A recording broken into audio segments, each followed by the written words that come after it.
हमारे साथ कॉलर मौजूद है मदीहा एबटाबाद से। अस्सलाम वालेकुम। जी वालेकुम सलाम, कैसी हैं आप? बिल्कुल ठीक, आप ठीक है मदीहा? जी शुक्र अल्हम्दुलिल्लाह। मैं ना अपना मसला पूछना चाह रही हूँ ना। जी जी। बहुत दफा ट्राई की आपके प्रोग्राम में कॉल करने की, लेकिन नहीं हो सकी। आज खुशकिस्मती से मिल गई है। चलिए, जबरदस्त जबरदस्त। आप मुझे बताइए क्या मसला है? जी मेरा मसला ये है कि शादी के हवाले से ना मेरी जो अपने चाचा के घर जो है वो मंगनी हुई थी।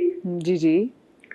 तो मेरे जो खानदान वाले हैं सारे ना, मेरी फुफियाँ और मेरी दादी को वो उन्होंने जो है दुआ दी है ना, वो नहीं चाहती थी कि वहाँ मेरी शादी हो। तो अब मसला ये है कि मेरा और मेरे भाई का किसी जगह भी कोई रिश्ता नहीं आ रहा। तो ये जो मेरी फुफियाँ हैं, मेरी जो दादी है, वो कहती हैं कि सारी जिंदगी जो है अपनी माँ के घर ही बैठी रहेगी, मैं एक ही बहन हूँ ना। अच्छा अच्छा अच्छा। तो मैं इस हवाले से मैं पूछना चाह रही हूँ, मैंने बहुत ज्यादा वजीफे किए हैं, बहुत ज्यादा दुआएं की हैं, अब्बू भी मेरी अम्मी भी, लेकिन किसी से भी बात नहीं बन रही। तो इस हवाले से मैं पूछना चाह रही हूँ कि मेरा ये बहुत बड़ा मसला है, उम्र हो गई है, ये बहुत बातें करती हैं।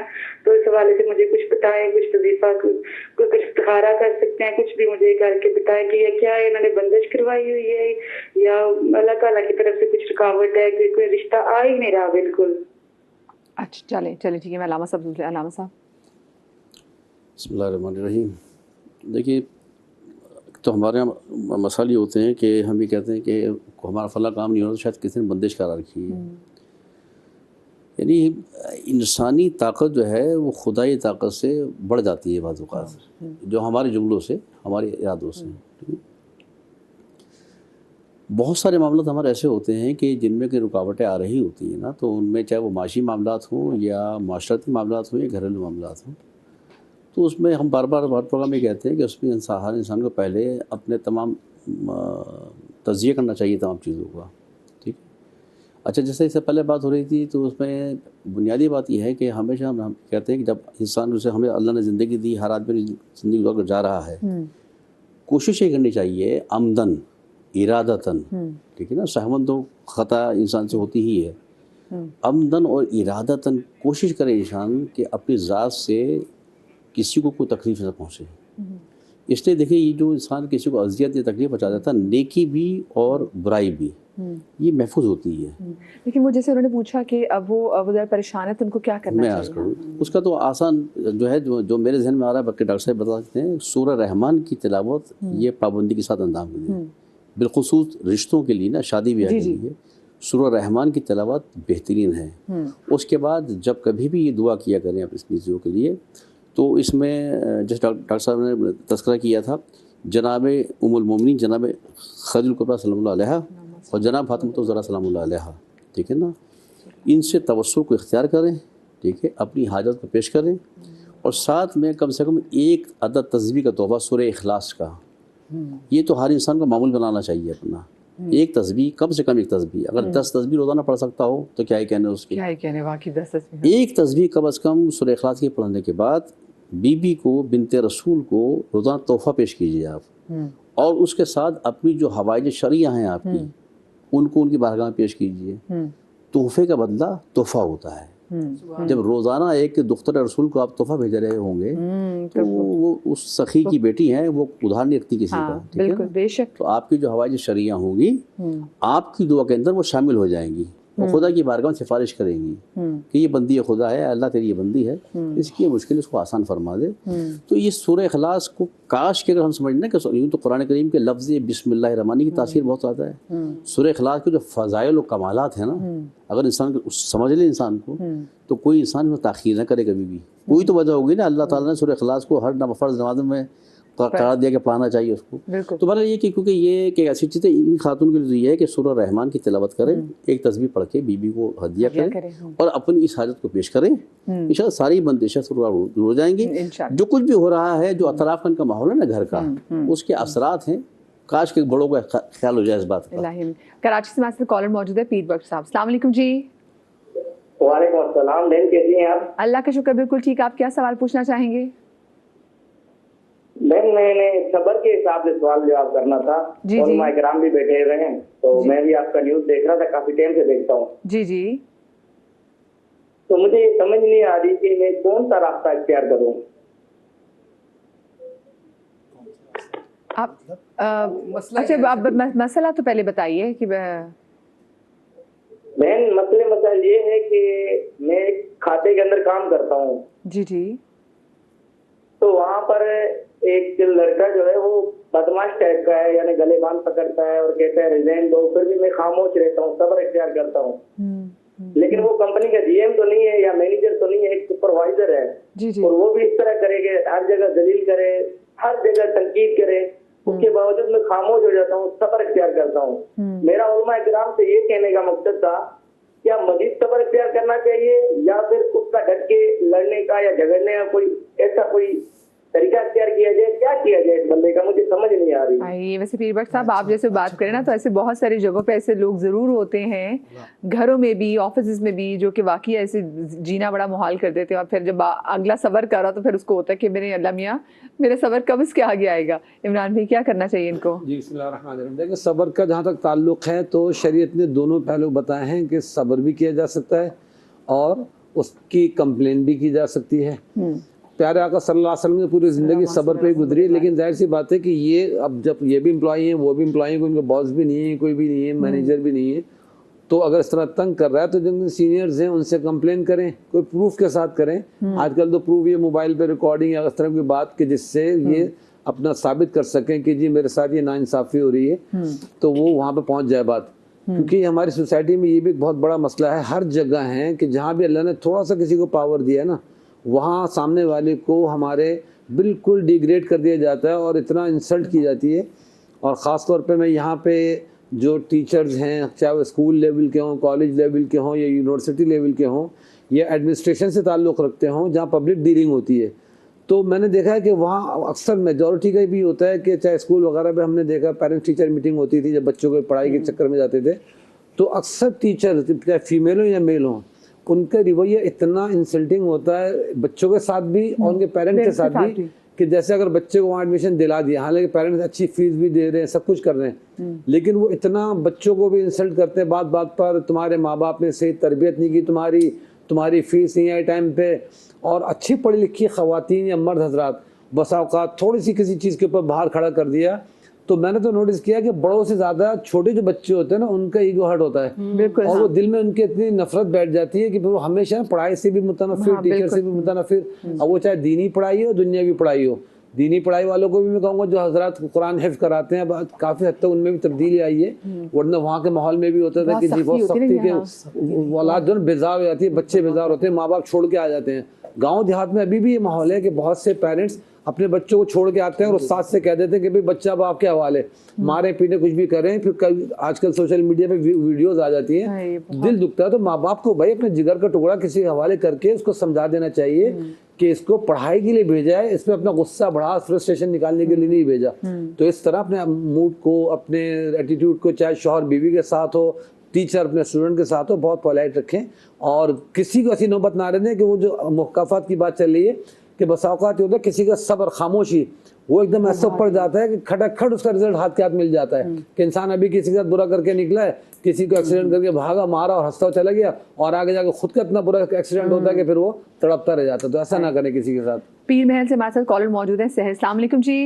वालेकुम अस्सलाम जी। मेरा मसला ये है कि मैंने भी और मेरे हस्बैंड ने भी, हम अपने वालिदैन का इतना ज्यादा कहना मानते थे, उनका इतना अदब करते थे। मेरे वालिदैन तो नहीं अब इस दुनिया में रहे, मगर मेरा बेटा एक 15 साल का है, 2 छोटे हैं। तो वो बड़ा तो दादी ने अपने पास रखा हुआ है ना, तो उसको तो इतनी नफरत उसके दिल में हमारे लिए, माँ बाप के लिए डाली है। तो छोटे बच्चे भी इतना, यानी कि वो हमसे मुतनफर रहते हैं, इतनी बदतमीजी करते हैं ना। तो ये पूछना है कि अगर हम अपने वालिदैन के साथ ऐसे नहीं थे, उनका अभी तक यानी कि अदब कर रहे थे, मगर हम कहते हैं ना कि अगर कोई अच्छा करता है तो उसको उस दुनिया में से उसका स्वाब मिलता है। अगर माँ बाप उसके साथ बेअदबी की हो तो उसका तो कहते हैं उसकी सजा तो दुनिया में मिल जाती है। तो अगर अच्छा किया तो उसकी भी मिलेगी, यानी कि यह अजर मिलेगा, या बड़ी टेंशन रहती है इस हवाले से। अच्छा ठीक है, मुझे बताएं आपने, अच्छा ठीक है मुझे बताएं सहर, आपने अपना जो बेटा है वो अपनी सास को क्यों दिया था वैसे, या वैसे आपके साथ उन्होंने पाला? उनका ना यानी कि एक ही बेटा है उनका और एक ही बेटी है। अच्छा। तो उन्होंने ना शुरू से ही ऐसे अपने पास ही रखा, मुझे काम में लगाई रखती थी, उसको अपने पास रखती थी, वो अपना ही आदी कर लिया उसको। चले एक तरह से वो दादी थी ना, तो दादी की मोहब्बत भी थी, तो उनको चले मैं पूछ लेती हूँ। हाँ हाँ जी। बिस्मिल्लाहिर्रहमानिर्रहीम। बहुत सारे बच्चे जो माँ बाप हैं वो नाफरमान औलाद की वजह से परेशान होते हैं। तो जब बच्चे छोटे ही हो ना, तभी और अब भी जब आपको मौका मिले तब उसके माथे पे हाथ फेरते हुए, सर पे हाथ फेरते हुए, सुबह के वक्त जो है वो 21 मरतबा अगर या शहीदों पढ़ के दम करेंगे ना, तो बच्चे आपके फर्मबरदार रहेंगे। कोशिश करें कि बच्चे को समझने की कोशिश कीजिए, वो चीज़ें हों ही ना कि बच्चा जो है वो हाइपर हो, क्योंकि उम्र के हर हिस्से में ना बच्चा चेंज हो रहा होता है। और ये 15 साल की उम्र में बच्चे जो प्यूबर्टी आपको हिट करते हैं, बच्चे वैसे जी हाँ, माँ बाप किससे बड़े मुतरफिर हो जाते हैं, रिबेलियस मोड उनका ऑन हो जाता है। यही वजह है कि इमाम ने हमें कहा था कि जब ये बच्चे 15 साल की एज में आते हैं ना, तो आपने उनके साथ दोस्ताना रवैया इख्तियार करना है, वजीर बना ले उनको अपना। जी बिल्कुल। तो ये भी रवैया इख्तियार करने की माँ बाप को भी ज़रूरत है। अच्छा, इन्होंने बड़े दुखी दिल के साथ कहा कि हम जो है हम तो बहुत अपने माँ बाप के फरमाबरदार थे, बच्चे ऐसे क्यों नहीं हैं। देखें, अल्लाह ताला जो है ना, अल्लाह ताला ने जो औलाद को आजमाइश बनाया ना, वो इसीलिए बनाया है। यहाँ पर आपको अल्लाह ताला जो है ना, समझ लीजिए कि एक तरह से आजमा रहे हैं कि आप उस पर कितना, क्योंकि दुनिया जो है ना दारुल अमल है, दारुल जज़ा तो आखिरत है। यहाँ हर चीज़ का आपको हर जज़ा, ये इसका मतलब है हम ये अपने दिमाग में रख लें कि ये दारुल अमल है, ये दारुल करना है। यहाँ पर आप अच्छाई करते हैं, इसका बदला भाई ये क्या कम एहसान है अल्लाह का कि अल्लाह ने हमें हाथ पैर दिए हैं, आंखें सलामत दी हैं, हम चल पे रहे, ये कम एहसान है? ये भी तो मतलब कितना बड़ा एहसान है ना। नहीं सो रहे घर में, जो गुज़ार चाहते हैं, और हम जिंदगी अच्छे से गुजारें। बाज़ औक़ात हम सोचते हैं क्या हमारे साथ तो अच्छा नहीं हो रहा। आपको जो अल्लाह ताला ने नेमतें दे दी हैं, किसी नाबीना से जाके पूछें कि इन आँखों की कीमत क्या है, या जो चल नहीं सकता है उससे पूछें कि इन पैरों में जो ताकत अल्लाह ने आपको दी है, कि वो ताकत की वैल्यू उसकी नज़र में क्या है। हम इन नेमतों का शुमार नहीं करते जी। तो ज़रूरत है समर की भी है कि हम इन चीज़ों को भी समझें। इंशाल्लाह बच्चा आपका अच्छा हो जाएगा। हम दुआ भी करते हैं, अल्लाह ताला बेहतरी करेंगे। देखिए, अल्लाह ताला जो है ना आपको हर तरह से आजमाते हैं, सही है। अगर खुदा न खास्ता, मैं गुमान तो यही करूँगी कि दादी ने ऐसा नहीं किया होगा, लेकिन अगर उन्होंने कर भी दिया है तो वो आपकी बड़ी हैं। लेकिन बाज़ औक़ात मैं दादियों को भी पैगाम देती हूँ कि बाज़ औक़ात हम बच्चों को बहुत ज़्यादा वो कर देते हैं कि तुम्हारी अम्मा ने, छोड़ो उसको, मेरे पास आ जाओ, मैं तुम्हें क्या चीज़ चाहिए, मोबाइल फ़ोन चाहिए, ये लो मोबाइल फ़ोन।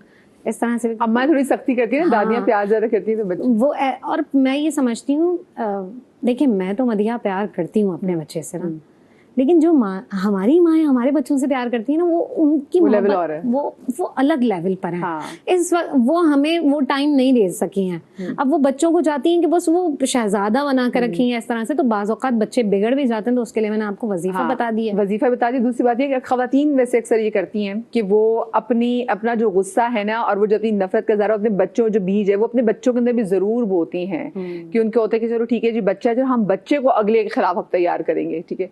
तो मेरे ख्याल से आपके लिए दुआएं बहन कि, और आप वैसे लकी है कि आपकी सास ने बच्चे का ख्याल रखा, वरना लोग तो पूछते भी नहीं है, बच्चों का ख्याल नहीं करते। तो उन्होंने आपकी जिम्मेदारी आपके साथ बांटी है, उनका वैसे शुक्रिया भी जरूर अदा कीजिएगा। अब कॉलर हमारे साथ मौजूद हैं आसिफ बलूचिस्तान से। अस्सलाम वालेकुम जी। अस्सलाम वालेकुम जी। वालेकुम सलाम। कैसी हैं? खैरियत? बिल्कुल ठीक है। तमाम मेहमानों को मेरी तरफ से अस्सलाम वालेकुम। वालेकुम सलाम। मदीहा बहन, मेरा सवाल वही है जो जिस तरह आपको मालूम है, जिस तरह मेरे फ्रेंड के साथ मेरी फ्रेंडशिप खत्म हो गई, तो फिर मैंने जो एक शेर कहा था वो मैं अभी भी कहूँगा, और मौलाना साहब से सिर्फ उसका खुलासा चाहता हूँ कि तुम जितने भी सजदे कर लो, उम्रे कर लो, रख लो साल भर के रोजे भी, सुना है दिल तोड़ने वालों की बख्शिश नहीं होती। तो मैं अभी उस शख्स को माफ पता नहीं कर भी पा रहा हूँ कि नहीं, मुझे खुद समझ नहीं आ रही। और दूसरा ये कि मिसाल के तौर पर बद्दुआ तो अल्हम्दुलिल्लाह ना मैं कभी दूंगा, ना कभी दे सकता हूँ, ना मेरा कभी दिल चाहता है कि मैं उस शख्स को बद्दुआ। अच्छा आसिफ भाई, मुझे एक बात बताइए। आसिफ भाई, आपने अपनी वैसे थेरेपी, क्योंकि आप हमारे शो में कॉल भी करते रहते, मुझे मालूम है कि आपके दोस्त ने आपके साथ बुरा किया और आपका गम, क्योंकि आपको वो डेट भी याद है जब आपकी दोस्ती हुई, जब आपकी दोस्ती खत्म हुई, आपको वो डेट भी याद है। आपने अपनी वैसे थेरेपी, क्योंकि आप डिप्रेशन में चले गए, आपने वैसे डॉक्टर से कंसल्ट किया अपने लिए क्योंकि आप हील नहीं कर पाए, आप उससे नहीं निकल पाए। मैं 8 मार्च 2021 के बाद मतलब 3-4 महीने तो मैं घर पे रहा, बिल्कुल ऐसे मेरी हालत खराब हो गई थी कि मैं बेड पे पड़ा रहा। तो उसके बाद ये लोग मुझे डॉक्टर्स के पास जब लेके गए वो तो मुझे नहीं पता, लेकिन जब मुझे याद है खुद मैं इसके बाद 3-4 दफा जो ये साइकोलॉजिस्ट होते हैं इनके पास गए। आप गए तो वो मुझे यही बात करते हैं कि आप इस चीज को भूलने की कोशिश करें, आप इस चीज को भूलने की कोशिश करें, लेकिन हम इस पे बात भी करते हैं आसिफ भाई। और आप जैसे बहुत सारे ऐसे लोग, आपको तो आपके दोस्त ने धोखा दिया, लोगों को उनके घर वाले जब धोखा दे देते हैं, मियाँ बीवी के रिलेशनशिप में जब धोखा आ जाता है तो वो कहते हैं ना धोखा भी पलट के भी आता है, बड़ा मुश्किल होता है लोगों के लिए। तो क्या धोखा भी वापस क्या पलट के आता है? जो आपको धोखा मुसलसल दे रहा होता है, क्या उसके साथ भी ऐसा कुछ होता है बुरा? और उसको कदर आती है, जरा इस हवाले से बात भी करेंगे, लेकिन छोटी सी ब्रेक के बाद कहीं मत जाइएगा।